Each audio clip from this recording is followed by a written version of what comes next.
ಈ ಬಾರಿಯ T20 world ಕಪ್ನಲ್ಲಿ team ಇಂಡಿಯಾದ ಅಮೋಘ ಪರ್ಫಾರ್ಮೆನ್ಸ್ನ ಮೇನ್ ಕ್ರೆಡಿಟ್ ಕನ್ನಡಿಗ ಕೋಚ್ ರಾಹುಲ್ ದ್ರಾವಿಡ್ಗೆ ಸಲ್ಲಬೇಕು.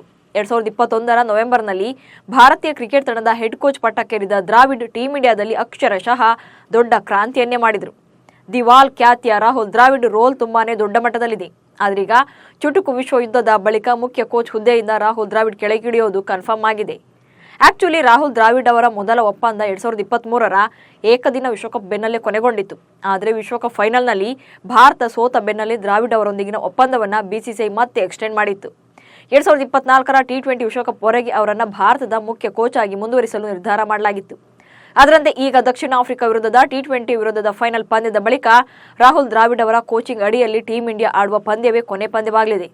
ಆದರೆ ಕೋಚ್ ಆಗಿರುವ ಅಷ್ಟೂ ಅವಧಿಯಲ್ಲಿ ಭಾರತ ಹಲವು ದಾಖಲೆಗಳನ್ನು ನಿರ್ಮಿಸಿದೆ. ಭಾರತೀಯ ಕ್ರಿಕೆಟ್ನ ಇತ್ತೀಚಿನ ದಿನಗಳಲ್ಲಿ ಅತ್ಯಂತ ಯಶಸ್ವಿ ಅವಧಿಯಾಗಿದೆ.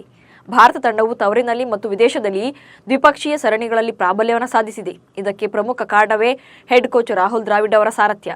ತವರಿನಲ್ಲಿ ನಡೆದ ಸರಣಿಯಲ್ಲಿ ನ್ಯೂಜಿಲೆಂಡ್ ವಿರುದ್ಧ 3-0 ಅಂತರದಲ್ಲಿ ಭಾರತ ಕ್ಲೀನ್ ಸ್ವೀಪ್ ಮಾಡಿತ್ತು. ಇದಲ್ಲದೆ ಇಂಗ್ಲೆಂಡ್, ಆಸ್ಟ್ರೇಲಿಯಾ, ವೆಸ್ಟ್ ಇಂಡೀಸ್, ದಕ್ಷಿಣ ಆಫ್ರಿಕಾ ವಿರುದ್ಧ ಕೂಡ ಸರಣಿ ಜಯ ಸಾಧಿಸಿದೆ.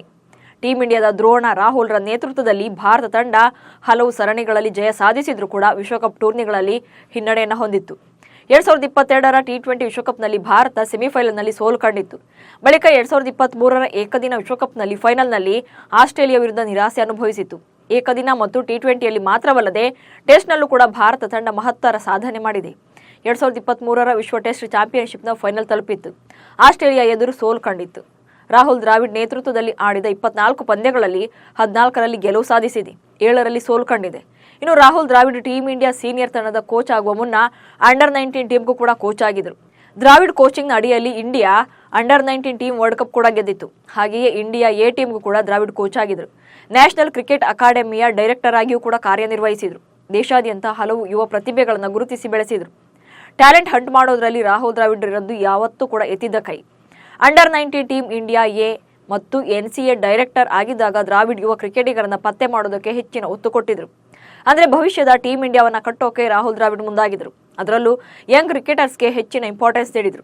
ಮೊಹಮ್ಮದ್ ಸಿರಾಜ್, ಇಶಾನ್ ಕಿಶನ್, ಶುಭ್ಮನ್ ಗಿಲ್, ಕುಲ್ದೀಪ್ ಯಾದವ್ ಮತ್ತು ಶ್ರೇಯಸ್ ಅಯ್ಯರ್ ಇವರೆಲ್ಲರೂ ಕೂಡ ದ್ರಾವಿಡ್ ಗರಡಿಯಲ್ಲೇ ಬೆಳೆದವರು. ಇನ್ನೊಂದು ವಿಚಾರ ಅಂದರೆ ಕೋಚ್ ಆಗಿ ದ್ರಾವಿಡ್ ಯಾವ ಪ್ಲೇಯರ್ ಮೇಲೂ ಕೂಡ ಪ್ರೆಷರ್ ಬೀಳದಂತೆ ನೋಡಿಕೊಳ್ತಾರೆ. ಪರ್ಫಾರ್ಮೆನ್ಸ್ ವಿಚಾರದಲ್ಲಿ ಯಾರ ಮೇಲೂ ಕೂಡ ಫೋರ್ಸ್ ಮಾಡೋದಿಲ್ಲ. ತನ್ನ ನ್ಯಾಚುರಲ್ ಸ್ಟೈಲ್ನಲ್ಲಿ ಆತನ ಸ್ಟ್ರಾಟಜಿಯಂತೆ ಆಡೋಕೆ ಅವಕಾಶ ಕೊಡ್ತಾರೆ. ನೆಟ್ ಪ್ರಾಕ್ಟೀಸ್ ವೇಳೆ ರಾಹುಲ್ ದ್ರಾವಿಡ್ ಸೈಲೆಂಟ್ ಆಗಿ ನಿಂತು ನೋಡ್ತಾನೆ. ಪ್ರತಿಯೊಬ್ಬ ಪ್ಲೇಯರ್ನು ಕೂಡ ಸೂಕ್ಷ್ಮವಾಗಿ ಗಮನಿಸ್ತಾರೆ. ಆತನ ಸಾಮರ್ಥ್ಯವನ್ನು ಡಿಟೇಲ್ಡ್ ಆಗಿ ಸ್ಟಡಿ ಮಾಡಿ ಬಳಿಕ ಆತನಿಗೆ ಅಗತ್ಯವಿರೋ ಟಿಪ್ಸ್ಗಳನ್ನು ನೀಡ್ತಾರೆ. ಹಾಗೆ ಪ್ಲೇಯರ್ಸ್ ಜೊತೆಗೆ ರಾಹುಲ್ ದ್ರಾವಿಡ್ ತುಂಬಾನೇ ಫ್ರೀ ಆಗಿರ್ತಾರೆ. ತಾವೊಬ್ಬ ಕೋಚ್ ಅನ್ನೋ ರೀತಿಯಲ್ಲಿ ಯಾವತ್ತೂ ಕೂಡ ಫೋರ್ಸ್ ಕೊಟ್ಟವರೇ ಅಲ್ಲ. ಪ್ರತಿಯೊಬ್ಬ ಆಟಗಾರನು ಯಾವುದೇ ಅಂಜಿಕೆ ಇಲ್ಲದೆ ತಮ್ಮನ್ನ ರೀಚ್ ಆಗುವ ರೀತಿ ದ್ರಾವಿಡ್ ಟ್ರೀಟ್ ಮಾಡ್ತಾರೆ. ಟೀಂ ಇಂಡಿಯಾ ಪರ ಆಡ್ತಿದ್ದಾಗ ದ್ರಾವಿಡ್ ತುಂಬಾ ಸೀರಿಯಸ್ ಪ್ಲೇಯರ್ ಆಗಿದ್ರು. ಆದರೆ ಕೋಚ್ ದ್ರಾವಿಡ್ ಮಾತ್ರ ಡ್ರೆಸ್ಸಿಂಗ್ ರೂಮ್ ಟೀಮ್ ಮೇಟ್ಸ್ಗಳ ಜೊತೆ ತುಂಬಾ ಬಿಂದಾಸ್ ಆಗಿರ್ತಾರೆ.